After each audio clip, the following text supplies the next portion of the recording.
All right, so police reform.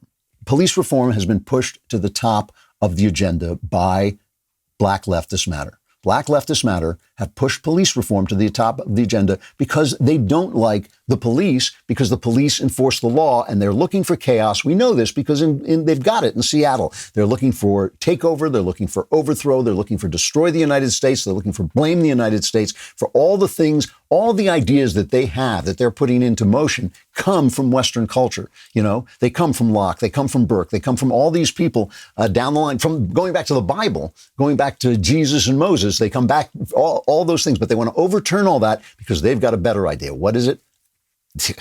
You know, who knows? It's leftism. It's black trans. We're defending black trans. Press the button, act blue. That's what they're about. That is what they're about. So Donald Trump yesterday put out his executive order on police reform. Why don't we play Trump's clip? Americans want law and order. They demand law and order. They may not say it. They may not be talking about it, but that's what they want. Some of them don't even know that's what they want, but that's what they want. And they understand that when you remove the police, you hurt those who have the least the most.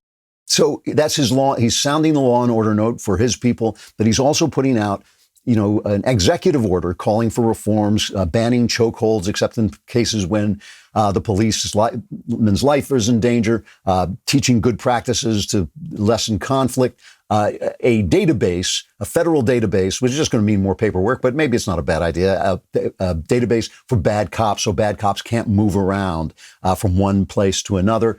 They're going to get in a fight later about ways to get rid of bad cops, but never mind that now. So all of this is a good thing. Police reform is a good thing. Like I said, Republican cities have been reforming the police for a long time, but I'm perfectly willing, and we should be willing, to hear people in pain about the police, right? To say, oh yeah, the police come to my neighborhood, all the guys are afraid of them. The guys, put up their hands the minute the police come by. All our sons and fathers have been arrested, and Republicans say, wow, well, they're criminals.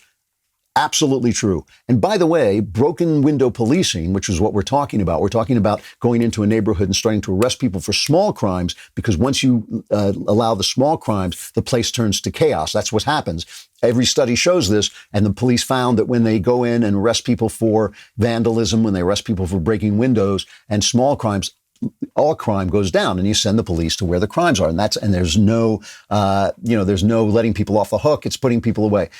That works. It brought, there was an emergency in the 1970s in this country brought about by leftism. It was brought about by leftism. It was brought about by, let's look for the underlying causes of crime. Well, yeah, but first you got to get the criminals off the street. That's what finally happened when guys like Giuliani came in and brought in, good police chiefs like Ray Kelly and the other guy whose name slips my mind for a moment. But anyway, he brought in terrific police chiefs who actually started to do this. But there is another side to it. There is another side to it, which is in these neighborhoods, all the young men get arrested, right? And some of them may not have been doing all that much, and now they have a record, and now it's a problem, and now their life is in the system. That is a problem. And so, again, I'm for it. I'm for police reform. I'm for law reform. I'm for finding new ways for the police to deal with the society. Part of this executive order was putting in social workers, so the police don't have to be social workers. I think that's a good thing. We do the same thing to the police. We do the military. We ask the military to go over to Afghanistan and build communities. That's not what they're there for. The military are there to kill people. That's why they're there. The military kill people and then go home, right? So we ask the police the same thing. The police are there to arrest people. They're there to stop crime, but we ask them to be social workers. We ask them to be babysitters. We ask them to be all the different things that they have to be. And they're at the bottom of the social ladder. So all the stuff pours down on them. Again, police reform is a good thing. But listen to this statistic. Holman Jenkins Jr., great columnist, put this out today.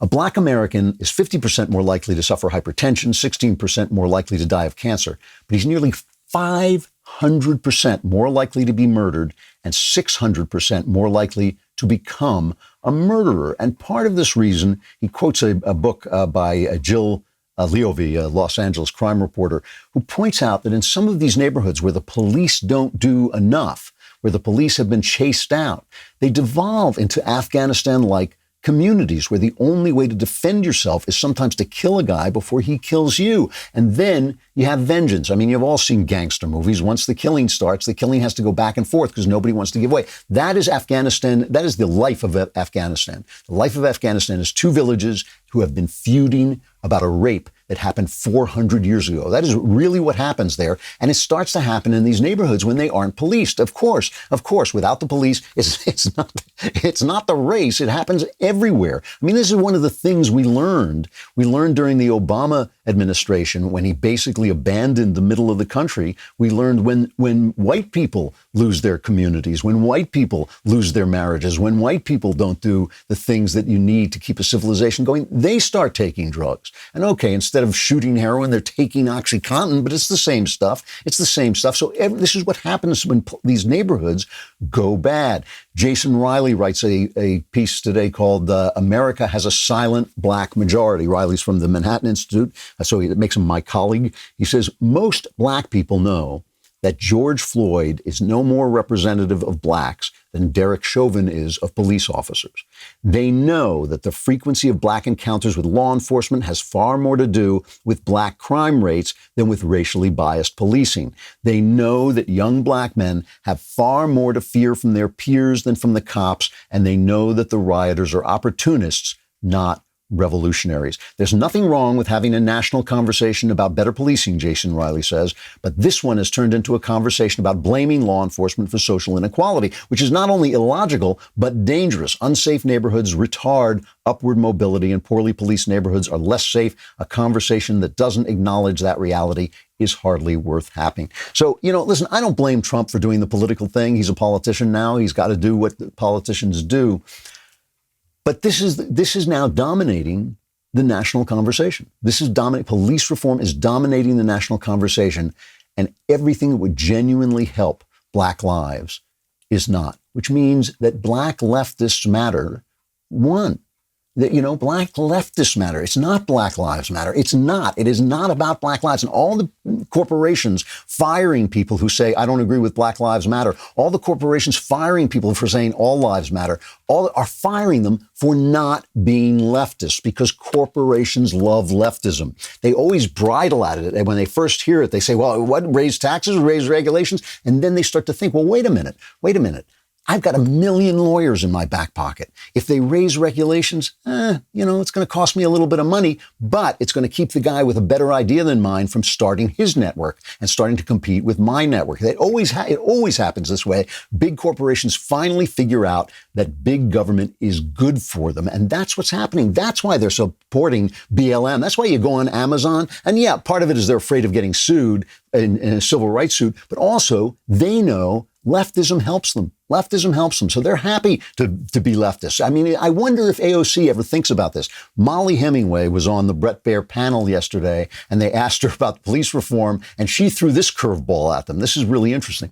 More than anything, there's this huge elephant in the room that nobody is talking about. If you want to improve the situation for people growing up in the United States today, one of the very biggest things you could do is ensure that children are raised in homes with their own married parents. And we have a crisis in this country with 40% of children not being born to married parents. And if you're talking about graduation from high school, getting into college, having a career, not getting in altercations with police, not being incarcerated, not being drug addicted, and all these types of things, this is one of the most important things we could do. Nobody seems to be talking about it, probably because it's very difficult to talk about it, but it's very important if we actually care about children in this country and improving their situation. It's like spitting into the wind, but she has to say it because it's the truth. But the thing about Republicans and conservatives, too, is we give up. We fight the next battle because we just surrendered. We surrendered New York. Bill de Blasio, really, Kermit the Frog could beat Bill de Blasio, and nobody will run against him. There's no living Republican who will stand up to Bill de Blasio, this communist anti-Semite jerk, and because they just figure out New York is lost. Why put the money there when we can put it somewhere where we'll win? Nobody is saying, let's keep the marriage fight going, because everybody has surrendered to this kind of idea that somehow a marriage between a man and a woman, which is marriage, is somehow offensive to gay people. They bought into the activists. They buy into the BLM people. They buy into the left. They really do. They surrender. Republicans, second stupidest people in the country. Everything is tickety-boo, including the massive growth of the Daily Wire YouTube channel. Be sure to hit the subscribe button and catch all our future videos right here on YouTube.